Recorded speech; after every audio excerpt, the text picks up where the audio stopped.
My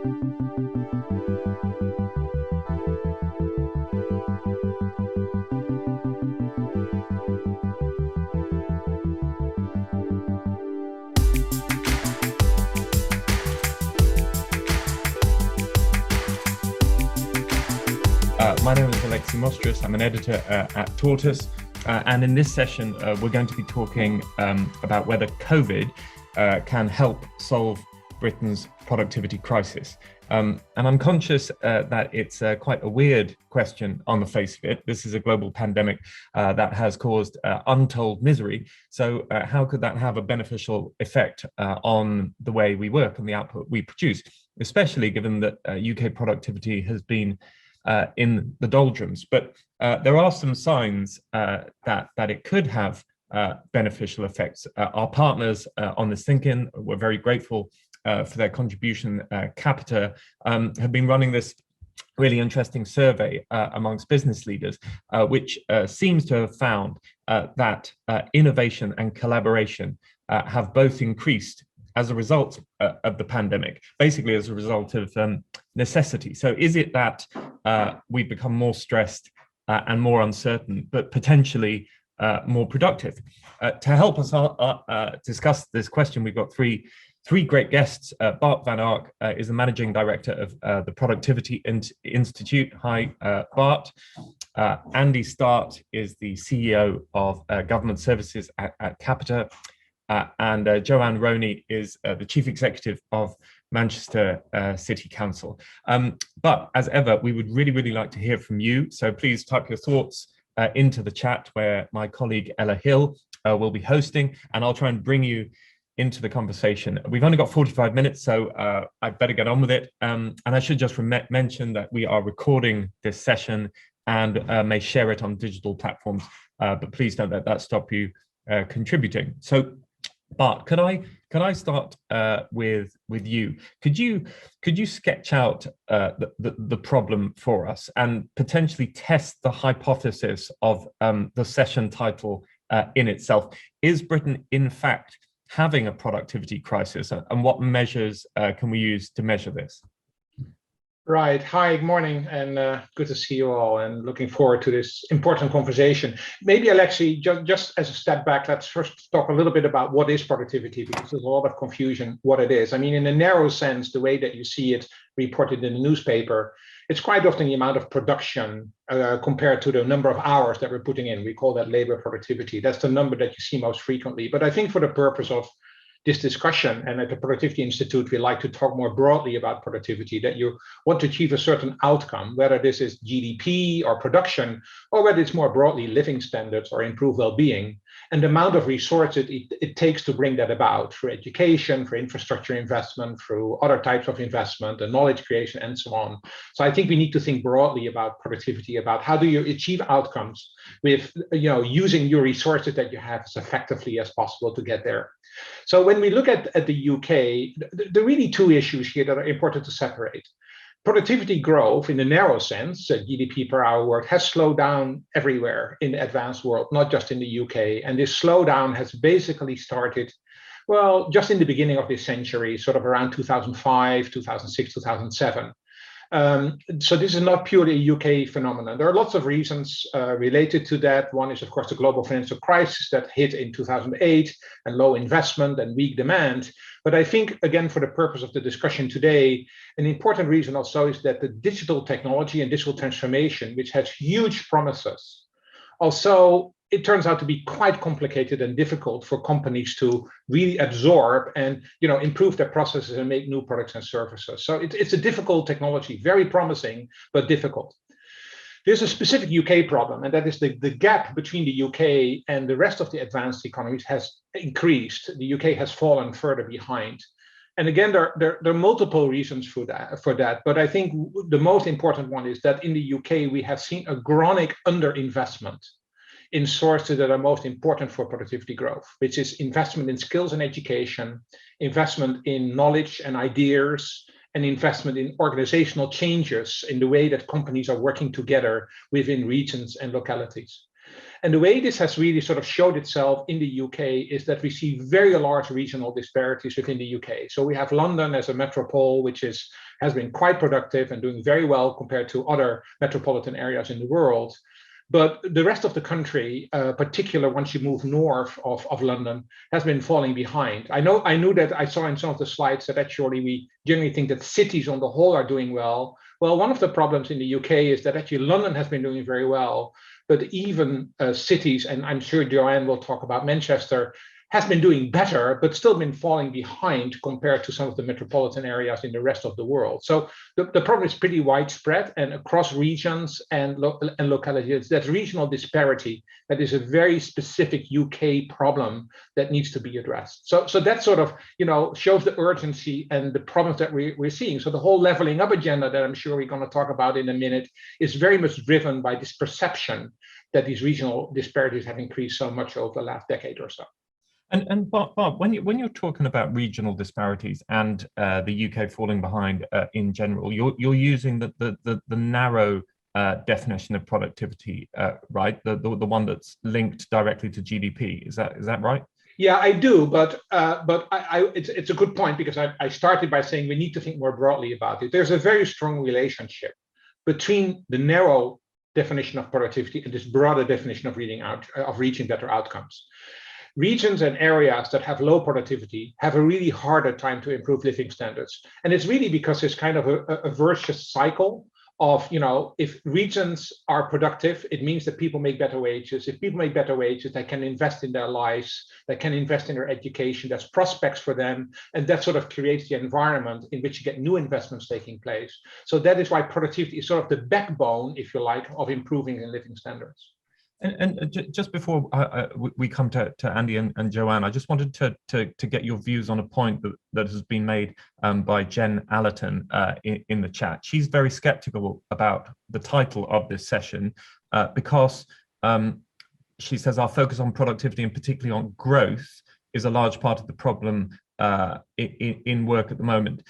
How much evidence is there that a narrow focus on growth is in itself problematic? A narrow focus on growth constrains us too much in terms of thinking what the opportunities are for improving people's living standards and well-being. So I would agree with the comment, and generally the comment being made, that a narrow focus on growth is actually just under-leveraging our opportunity. Having said that, I do think growth is a very important part of the story. It's very hard. I cannot come up with very good examples of countries where people have improved living standards and good well-being if they didn't see economic growth happen. But if we just completely focus by let's make sure we get as much GDP and squeeze as much out of our resources, that in itself is under-leveraging the opportunity, and is probably one of the reasons that some metropolitan areas like London, who could combine it with a lot of other things, were actually doing better, and other regions were falling behind. So we need to take a broader perspective, but growth is going to be part of that broader perspective. That would be my view. Well, maybe we can bring in Jen later in the chat to ask her what she thinks about that. But Andy, can I come to you now, because Capita is in a really interesting position, both because it interacts so closely with both business and government, but also because it's a really large organization in itself. So could you just set out your thoughts on how productivity may have shifted in the last 12 to 18 months? No, absolutely. This is kind of a topic we feel really passionately about, because Capita's fundamental purpose statement is providing better outcomes. And we do that really in two ways. One is by helping both government and private sector drive their productivity, and the other is to help both citizens and businesses deliver better experience. So this kind of fits really nicely with what Bart was talking about in terms of trying to drive up productivity, both in public sector and private sector. And COVID has been a really interesting dynamic in terms of shaping things. Obviously, at a national level, COVID has stopped lots of businesses contributing. Everyone's been locked up and at home, and as a consequence, that's impacted productivity in a negative way. But in a positive, on the positive side, what it has done is it's massively accelerated the adoption of digital technology, and that's really interesting because digital technology can give you productivity gains that are 20%, 30% improvements in output per person, compared to maybe national levels of productivity improvement that are very, very low single digit. So the fact that COVID has suddenly changed attitudes, and what we've seen is up to a 20 to 25% increase in both public sector and private sector adoption of technology over the COVID period. That shift may create the opportunity, as the economy generally recovers, for us to see a productivity boost. In terms of the relationship between technology and productivity, there's been this weird situation in the last 10 years, at least it's weird on the face of it, that you have these huge technological gains, your smartphones are getting smarter and smaller, and yet your productivity is in stasis. So, you know, and I guess this speaks to how confident we should be looking forward as to how much technology shifts will impact productivity. But if you look back, doesn't that actually provide you a little bit more of a or suggest a slightly more cynical perspective, where you really have to question whether there is a link between technological advancements and productivity gains?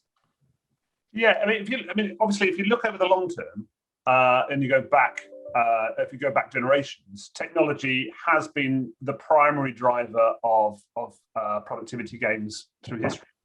So I think technology will bump up and down, and different technologies will have different impacts. But the opportunity for us to use digital techniques to allow an individual to do a lot more, or to do a better quality outcome, has been demonstrated really, really clearly in both public and private sector. So, for example, if you look in the public sector, there's a lot of activity that's just moving paper around. Where we're moving to is a situation where if you are a citizen and you want to know about your tax bill, or fix your bins, or get a pothole sorted, etc., if you can move to a situation where that citizen can do everything through an app, then and you can focus the people involved in that process in just providing really high quality care and empathetic engagement to the things that are really difficult, then you can deliver much better quality services with the same amount of people, or conversely, you can do it for less cost. Put those together, that means that the individuals involved are giving much greater personal productivity. So we've demonstrated it can work if you apply it in the right way, and if you see adoption of the technologies to take out the stuff that doesn't really add value and people don't appreciate. And just one more question before we come to Joanne. You've demonstrated that it can work, and it totally makes a lot of sense that it does work. So I guess, why hasn't it worked? Well, I think this is what's really interesting about COVID in terms of the mindset shift. We've had a lot of the technologies around video conferencing, the ability to work from home, and we should talk about home working a little later, maybe. We've had a lot of these technologies around, but they were always kind of a little bit of a sideshow. What COVID has allowed us to do is changed attitudes on what's possible in an incredibly short period of time. And I wouldn't suggest that the way we're working today, almost entirely by Zoom, is absolutely right. We need to move back to more of a hybrid model, because what we've missed is some of the mental welfare dynamics, and arguably some of the innovation. But we have really short-circuited adoption of a whole set of new tools and techniques and digital approaches to things that just would not have happened at the pace without it. Thank you. Joanne, you became, I think, Chief Executive of Manchester City Council in 2017, and at that time you had a 10-year plan to transform the city. How has that been affected by COVID? And we'll just talk us through a little bit about how metrics that you use to measure productivity have been affected by the last 18 months. Okay, good morning, everybody. So I think our approach to measuring productivity probably starts with us looking at prosperity. And our approach to growth under kind of the 4 years I've been here was that sort of reset to be more about inclusive growth. And let me say a little bit more about that. So clearly Manchester's had a long history of being a city that acts as the engine, the powerhouse for the whole region. And we've invested heavily in ensuring that not only does the city grow, but that we have those connectivities out to wider regions and that we understand it. We understand the kind of nature of how our places interact and where those clusters and strengths are. So the way I'd sort of answer this question was that we recognised back in 2019 that, despite the growth and the success of Manchester, it wasn't having the benefit in all parts of the region that perhaps we would have wanted to see. So we commissioned an independent prosperity review, which was very illuminating. We did that in 2019. And just a couple of points I'd raise on that, because I think it's relevant to the conversation.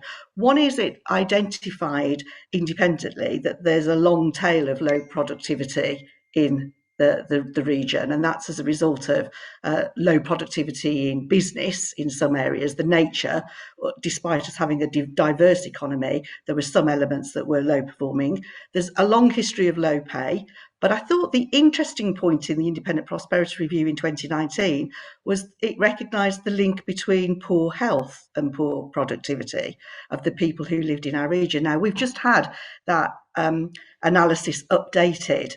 So we've just had the Independent Prosperity Board have come back and did a post-COVID look at how our economy is functioning in order to help us reshape what we do next. And it's no surprise to find that COVID has worsened prosperity gaps in some parts of both the city and the wider region. That ill health has worsened for some cohorts, and those people who were furthest from the labour market have indeed become further from the labour market, and young people in particular have been poorly affected. We know that there are those people who are furthest from the labour market in the city, in the region, they're people with ill health conditions, and they have worsened. And that those inequality gaps have been laid bare as COVID pulls away. So to answer your question, I think we do a whole set of analyses on productivity, ill health, productivity of companies, but also impact on people. And that's led us to repurpose and rethink our economic growth strategy going forward. And there are a couple of things that just on that point, I'd say. One is being clear what an inclusive economy looks like, and there's things like good employer charters and supporting businesses to become more productive, and linking that to social value, good pay and the rest. But I think the other things that we've looked at is a real challenge around connectivity and the nature of work and the future of work. How do we cluster effectively? What is the relationship between town and cities? And what is it that we need to do about digital? We brand it all as Innovate GM, and I think that's kind of a brand for rethinking how we energise and innovate our businesses moving forwards, but equally, how do we meaningfully connect those opportunities to the people who live in our region? So is it right that when you look at productivity and the ways that you want to define it in terms of prosperity, inequality and health outcomes, in all those three key areas, COVID has had a worsening effect? It has had a worsening effect for those people who were furthest from the labour market, becoming even more excluded from the labour market. Certain sectors have been devastated by COVID, and that's our foundation economy, particularly hospitality, culture. Some of those smaller businesses have really struggled. So there has been an impact in some of our foundation economy businesses, and that's quite dramatic. And young people, I think we've got 450,000 students in Greater Manchester who have had their education, their training and their experiences disrupted through the year.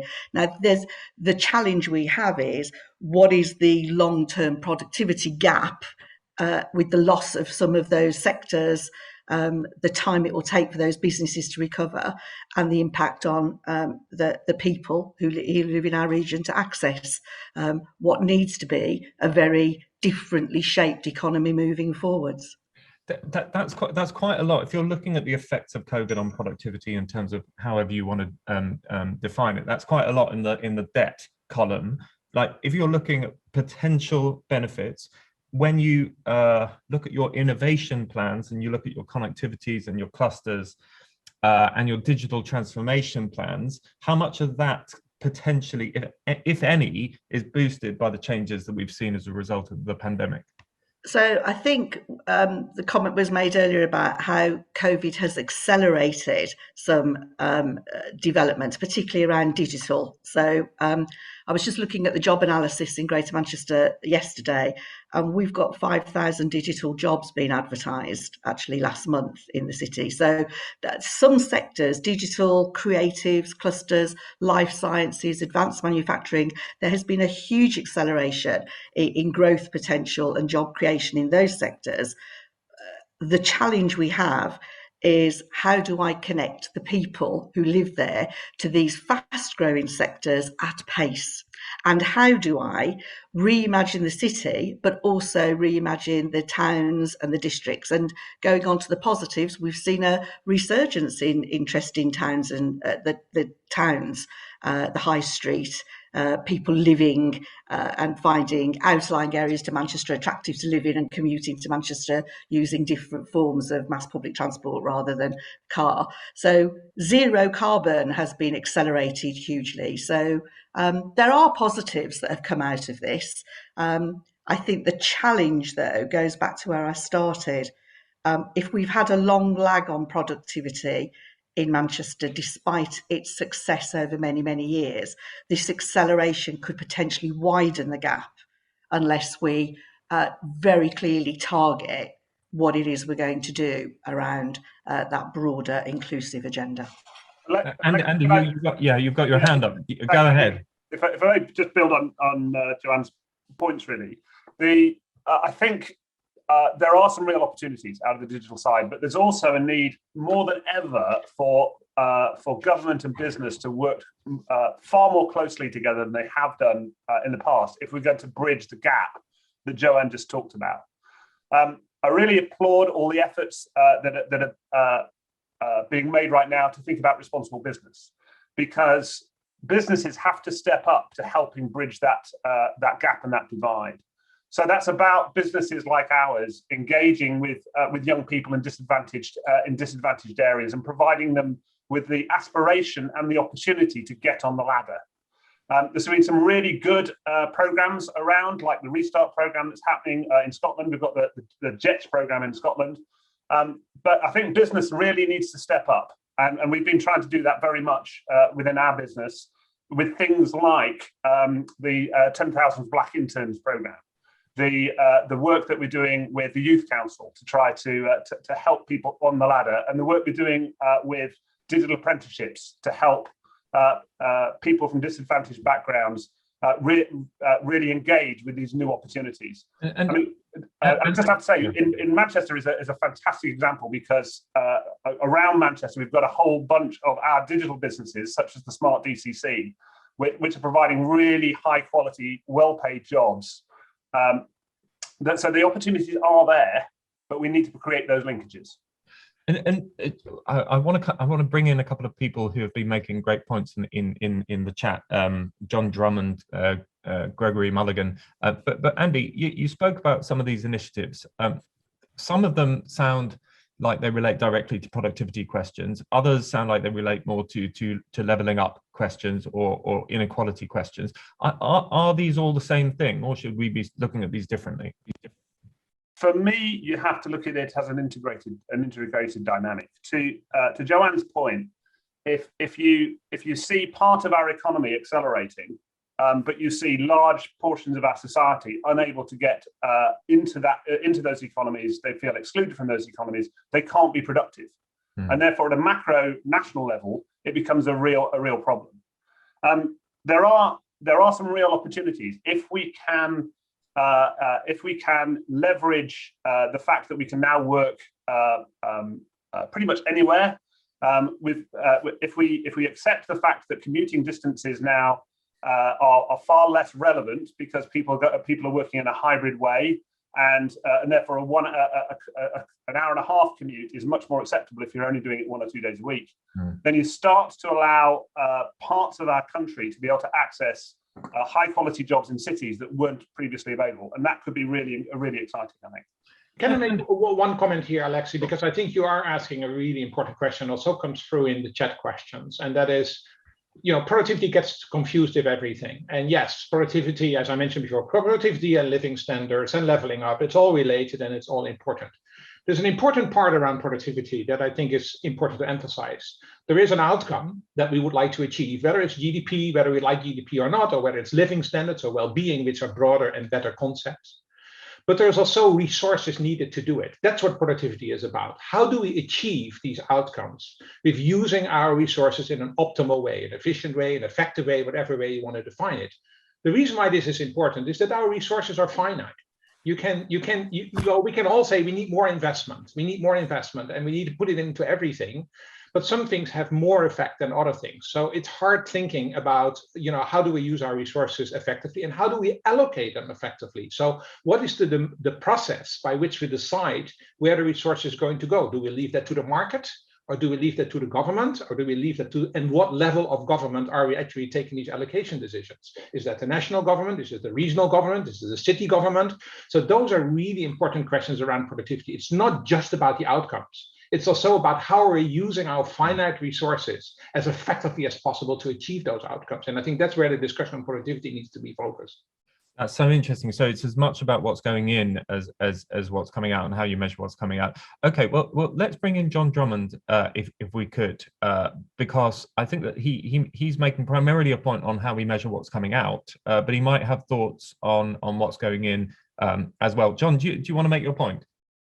Yeah, just a couple of thoughts. One is I want to be a little bit provocative here because I find it interesting that in a summit on the future of work, it's like the very first ambition that we're focusing on is aimed at finance directors or economists about improving productivity. And I just wonder why we're choosing that as one of the key areas to focus on when there are a very large number of others, I think, that would have a much more dynamic impact on the future of work, like, the impact of organizations, how you track progress toward achieving your purpose, how to achieve sustainable long-term success, how to head off the risk of future asteroids like financial crises or pandemics.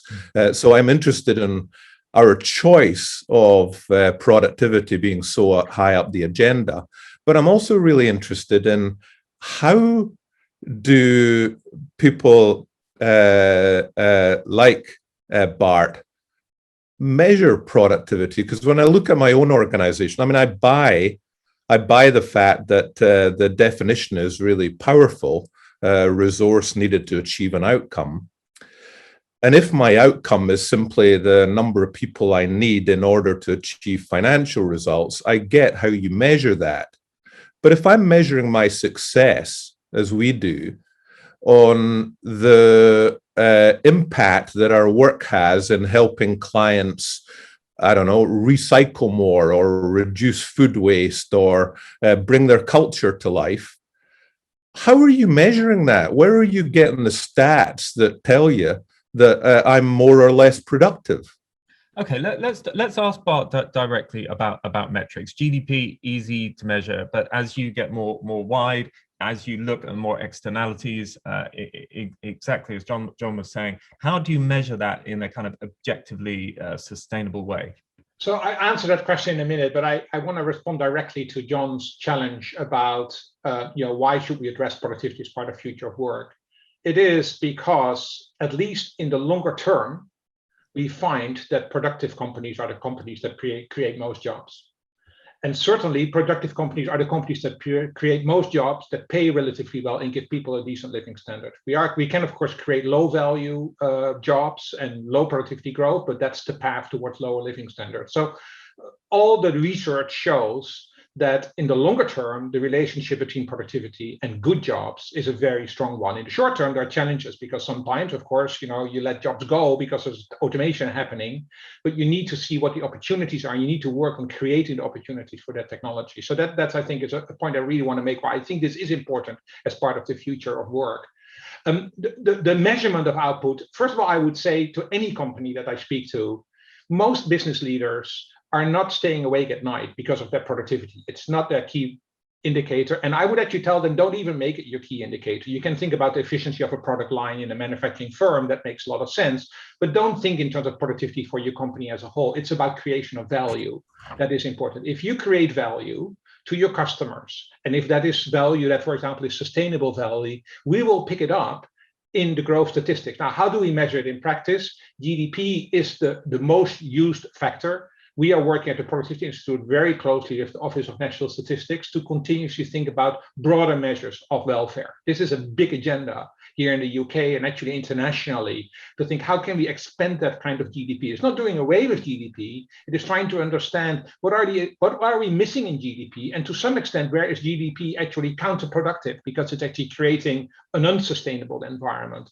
So bringing in quality of life measures, bringing in sustainability measures and creating those in a dashboard and thinking around the different resources needed to achieve those outcomes is the new way of thinking around productivity. That's why we're here, not just for a few months, but for a couple of years to really work on that agenda. So all fair comments. My main point is, and again, go back to the earlier comment, we will need productivity growth in a narrow sense in order to achieve those broader outcomes, but it's not sufficient. It's necessary, but not sufficient. John, do you want to come back on that quickly? Just to say, I really like Bart.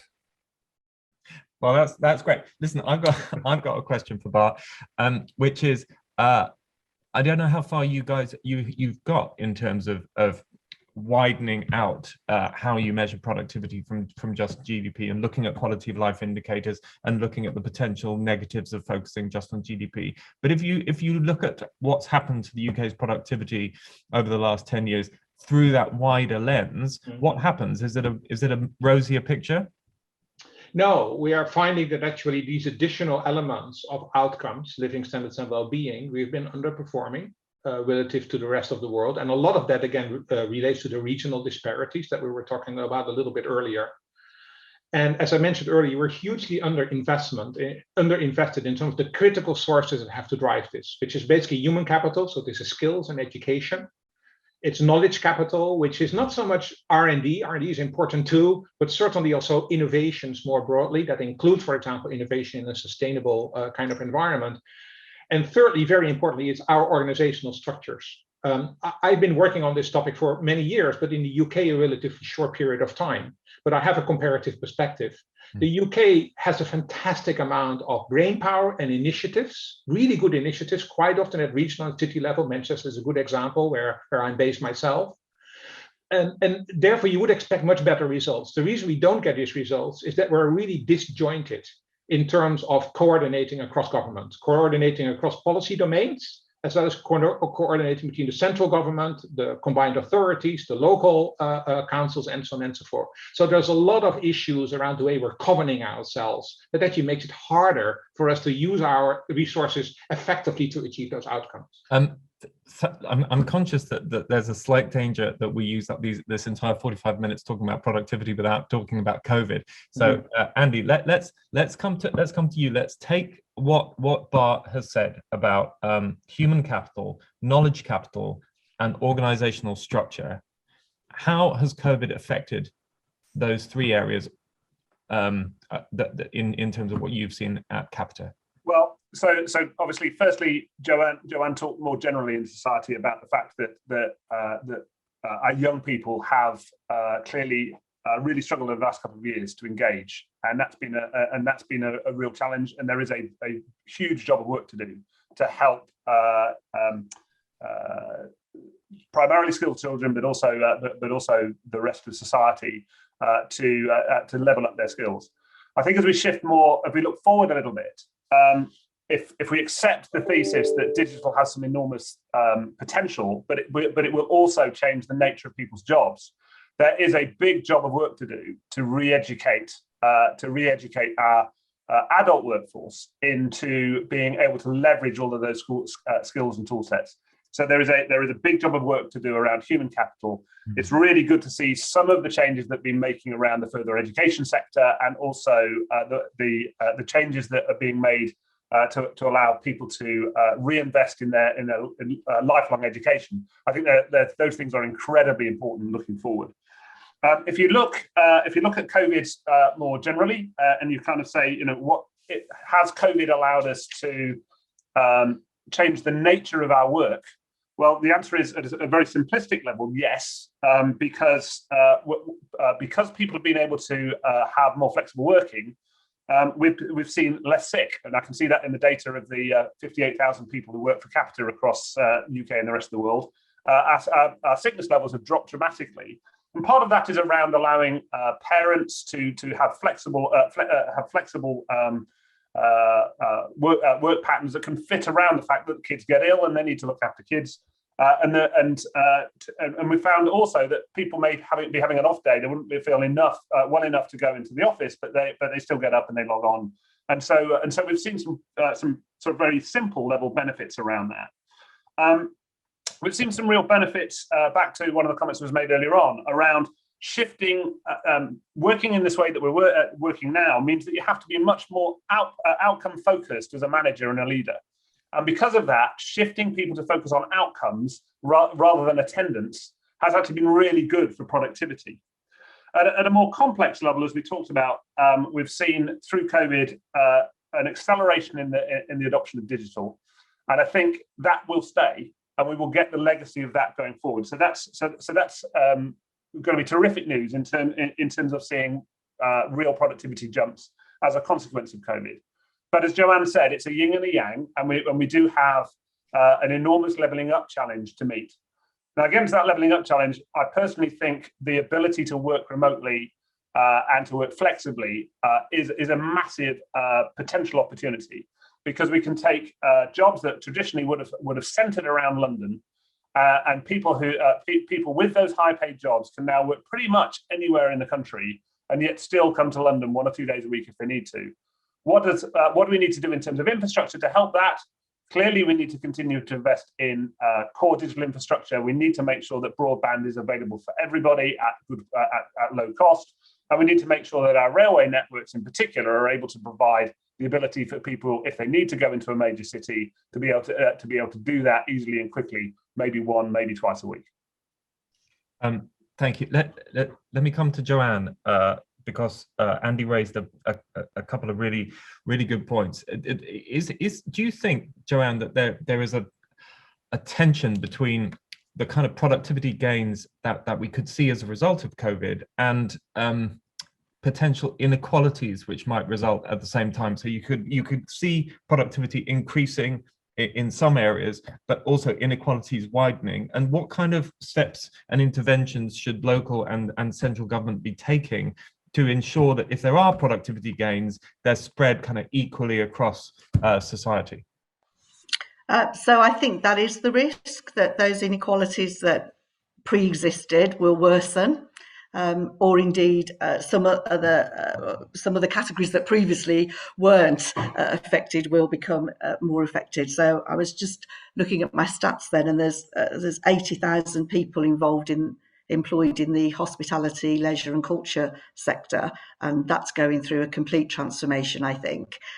So yes, I think it is a big challenge. What can we do about it? Well, I think the advantage of Greater Manchester is that for a number of years now we've had devolved powers in place, that is both health system devolved and the skills system devolved. And as I started with saying, our prosperity review identified the linkages between health and productivity and prosperity. So we have got the means within Greater Manchester to try and reinvent our systems that better connect healthy workplaces, healthy lifestyles, to employment opportunities and skills. So we are doing that. We are investing heavily in Good Employer. That's about us putting capacity into business to help businesses think about healthy lifestyles, healthy workplaces, how they digitally transform their services, but kind of more importantly, putting them at the forefront of what are the skill sets that you need, and how can we devise our skill system more around what employers are needing for the future. But I think that there's not enough of this being done nationally. I think the point that was being raised is absolutely right. It is still a clunky system around devolution. We have different mayors with different powers, with different regions. I don't think the structures are in place yet. I don't think enough thought is given to workforce well-being. It was interesting, our recent Manchester Businesses survey, this surprised me, 95% of businesses were concerned about the mental health and the well-being of their workforce, and wanting to completely rethink their flexible working patterns and what would flow from that, and how they reconfigured their office space. So I think there are some changes coming, but I think that lack of kind of huge investment in this arena, this infrastructure investment in digital, this infrastructure investment in the kind of places that we're creating. The transport is a huge issue post-COVID, how people feel about commuting. We are seeing a slight increase in people using their cards because of lack of confidence on mass public transport systems. That's contrary to our zero carbon and clean air ambitions for the city.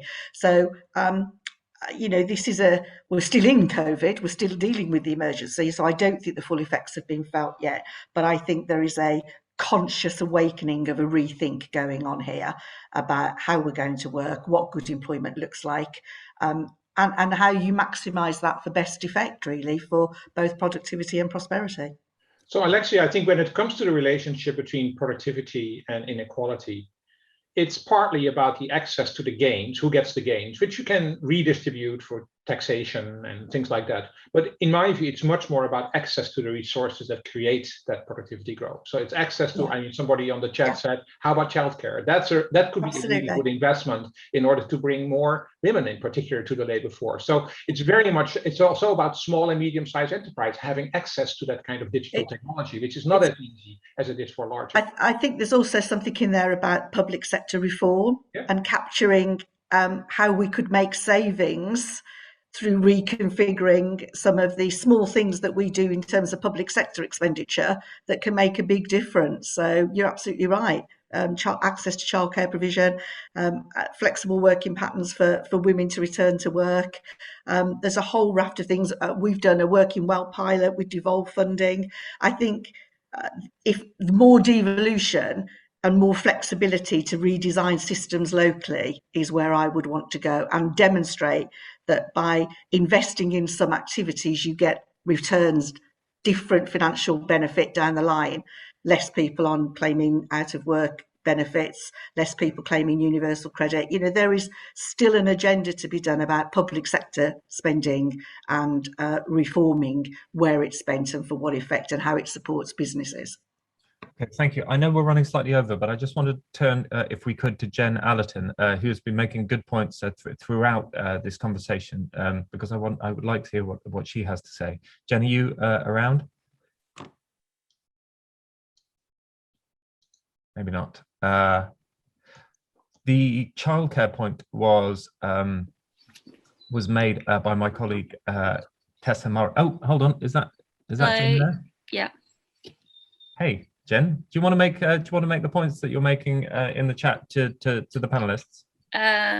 Yeah, there were a few of them. I mean, so I started off. I couldn't come to last night's session, which was also about kind of the productivity crisis, but I was quite interested to hear what people would have to say about it, because I was quite sceptical about the topic idea and what people meant by productivity. And I found what people have said in this session has been quite quite positive and useful, and agreed with quite a bit of it. There was something Andy said a few minutes ago about people being able to, so that an increase in productivity from people who would perhaps not come in to the office, but like with flexible working, people not coming into the office because they don't feel well enough to come into the office, but still being able to work from home. And I wonder whether that's a good thing or a bad thing, really, because it then puts pressure. People think, well, I can work from home, so I should be working. And it puts a pressure on then. If you can't go into the office or you don't feel well enough to be working in the office, I wonder if you should just be not working on that day, and that's going to improve your health. It's actually a really good. I'm just conscious of time, so let me just put that back to Andy. So, is there a danger that in COVID, assessing COVID and productivity, what we're in danger of is seeing that there are some real benefits reflected in figures, like sickness levels go down because people have flexible working. But what we're not measuring, and what's much harder to measure, is the psychological long-term effects of furlough, of isolation, and how does someone like Capita kind of look forward enough to be able to mitigate those? So firstly, Jen, you're absolutely right. People have to make the right choice, and that's about making sure there's positive relationships between individuals and their line managers to make sure that the culture is such that if you're really not up to working, you shouldn't. But more widely to the question, mental health has been a massive issue, and it is a pandemic across the UK that COVID has it was already a problem, and it's been massively exacerbated as a consequence of COVID. What does an employer like us do? We focus a huge amount of effort on it because it's a huge problem. It's our biggest source of sickness in our business today, and that will be true for every large business, I'm pretty sure, in the UK. So we have wellbeing hubs, we have mental wealth champions, we have employee enablement groups that allow us to talk about mental health and the challenges, and getting senior leaders like me to talk about our mental health challenges and why the difficulties that we have and how we tackle them. We have an employee assistance scheme which allows people to have immediate access to a counsellor if they need to have a counsellor. And even with all that, it's still a challenge and it's a problem. So what am I looking forward to coming out of COVID is the fact that we will work from purely home working to a mixed model. And what we've found is the vast majority of our employees want a mixed model where they can be in the workplace 1 or 2 times a week to get the social interaction and the opportunities to maintain mental health that comes from working with people. Thank you. And I think I'll turn to Bart for the last word before we wrap up.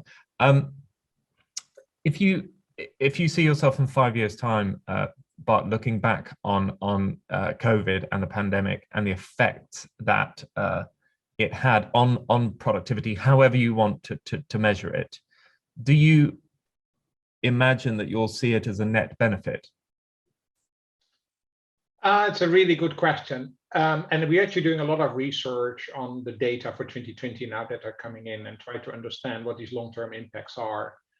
And I would say at this moment, I think probably I would say that overall the pandemic has not helped. And I tell you why. It also probably may not have it made much worse.